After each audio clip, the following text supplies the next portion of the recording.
guys, welcome back to our channel. My name is Mani and you're watching Dil Se React. تو guys آج ہم جو video کرنے والے ہیں وہ ہے ڈاکٹر اسرار احمد جی کی ویڈیو کا ٹائٹل ہے نبی پاک کا صبر واقعہ Taif. I think coffee emotional video ہونے والی ہے یہ، کیونکہ ٹائٹل کو دیکھو یہی لگ رہا ہے بالکل کہ آئی تھنک اس میں نبی پاک نے کتنا صبر کیا تھا، تو اس کے بارے میں آئی تھنک ڈاکٹر اسرار احمد جی نے بتایا ہے. تو مجھے بنا دیری کی یہ ویڈیو سٹارٹ کرنی چاہیے. ویڈیو کو سٹارٹ کرتے ہیں، لیٹس سٹارٹ. تو جو بیت رہی تھی بلال پر، ابو فقیہ پر، زنیرہ پر، جو ان پر بیت رہی تھی، جو خباب پر بیت رہی تھی، جس طرح ہلاک کیا گیا ہے حضرت سمیہ کو، حضرت یاسر کو، یہ ساری تکلیفیں انہیں بھی تھی. لیکن کیا اس کا یہ بالواسطہ ایذا محمد کے لیے نہیں تھا صلی اللہ علیہ وسلم؟ آپ کے ساتھی، آپ کے جانثار. لیکن آپ ان سے بھی کیا کہیں، فصبروا فصبروا فصبروا. جب ابو جہل بدترین ٹارچر کر رہا تھا حضرت سمیہ اور حضرت یاسر کو رضی اللہ تعالیٰ عنہما، آپ کے علم میں ہے کیسی کیسی ٹارچر کی ہے. جوان بیٹے کو باندھ دیا ایک ستون کے ساتھ، اس کی نگاہوں کے سامنے برہنہ کیا ہے ماں کو.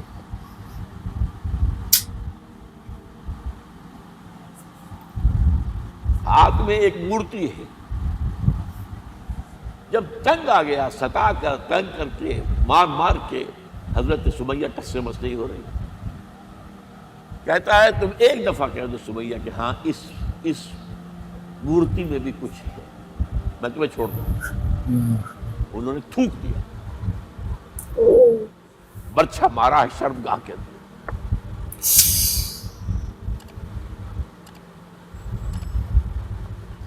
کتنی تکلیف پہنچی ہوگی.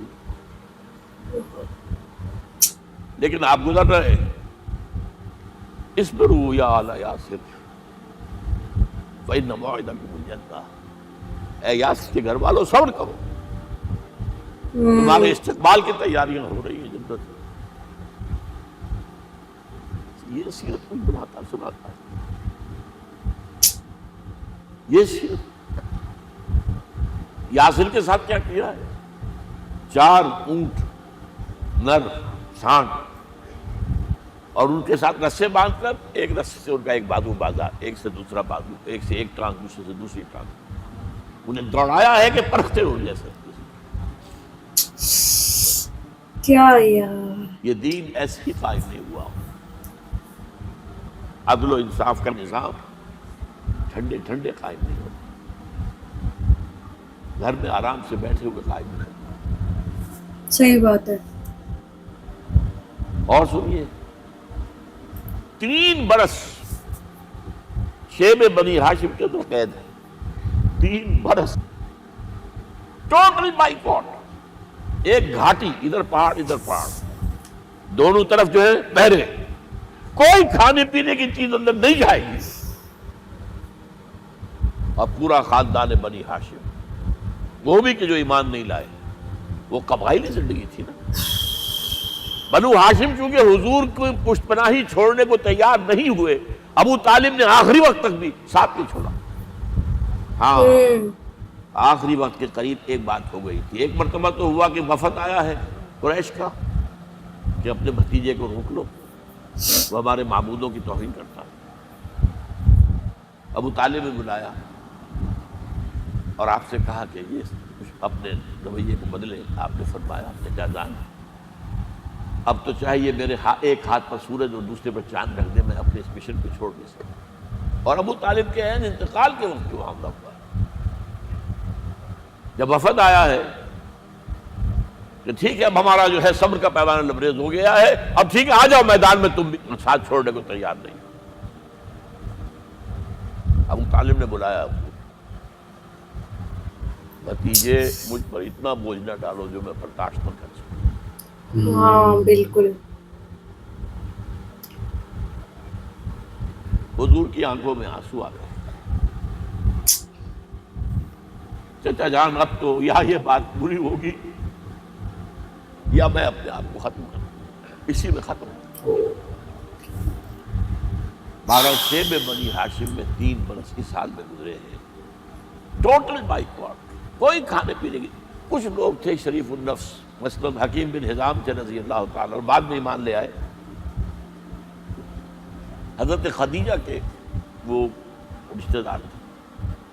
بڑا ٹف ٹائم وہ تھا. پہاڑ پر زیادہ. چڑھ کر ایک طرف سے رات کی تاریکی میں، دونوں دروازے تو بند ہیں، پہاڑ پر چڑھ کر چوٹی سے نیچے اتر کے کوئی چیزیں کھانے پینے کی دے آئے. بس کوئی اور ایک آدھ ہوگا ایسا. اچھا. یہاں تک نوبت آئی ہے کہ بنی ہاشم کے یہ پھول جیسے بچے معصوم بھوک سے بلبلا رہے ہیں، اور اس کے سوا کچھ نہیں ہے کہ سوکھے چمڑے ابال کر ان کا پانی ان کے حلق میں ٹپکا دیا جائے. Oh my God. اور جو ہوا وادی طائف میں، جب مکے والوں نے فیصلہ کر لیا کہ آپ قتل کر دو، ابو طالب بھی فوت ہو چکے، اب کوئی اندیشہ نہیں، کوئی خانہ جنگی شروع نہیں ہوگی، کوئی انٹرا ٹرائبل وار نہیں ہوگی، تو آپ طائف گئے ہیں. شاید وہاں کے 3 سردار تھے بڑے، اور یہ طائف اصل میں قریشی کا سمجھیے کہ یہ ان کا گرمیوں کا یہ صحت افزا مقام تھا. یہ تمام جو سردار تھے مکے کے، ان کی جائیدادیں وہاں تھی، باغات تھے، اور وہاں کے بھی 3 سردار تھے. تو شاید ان میں سے کسی کو اللہ توفیق دے دے. وہاں گئے ہیں اور صرف ایک ساتھ ہیں، حضرت زید بن حارثہ. حضرت ابو بکر بھی ساتھ ہیں. اچھا. سائے کی طرح ساتھ رہنے والا بھی ساتھ نہیں تھا. وہاں جا کر جو آپ نے تینوں سے بات کی ہے، تینوں نے وہ باتیں کہی ہیں جو کلیجے کو چیر جائیں. اور اس میں کیا ہو رہا ہے؟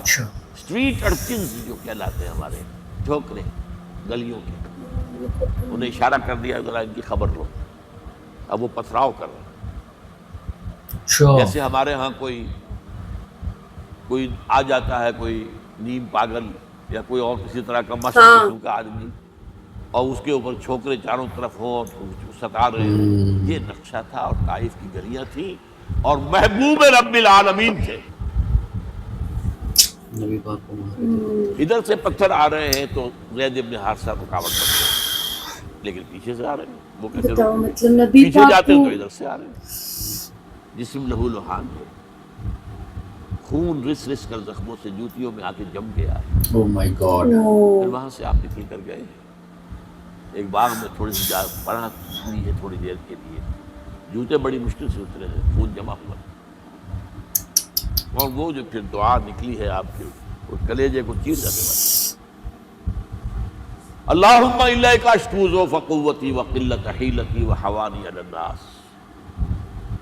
اے اللہ تیری جناب میں فریاد لے کر آیا اپنی قوت کی کمی کا، اپنے وسائل کی کمی کا، اور لوگوں میں جو رسوائی ہو رہی ہے. الی من تکلنی الی بعید یتجہمنی او الی عدو ملکت امری. مجھے کس کے حوالہ کر دیا ہے؟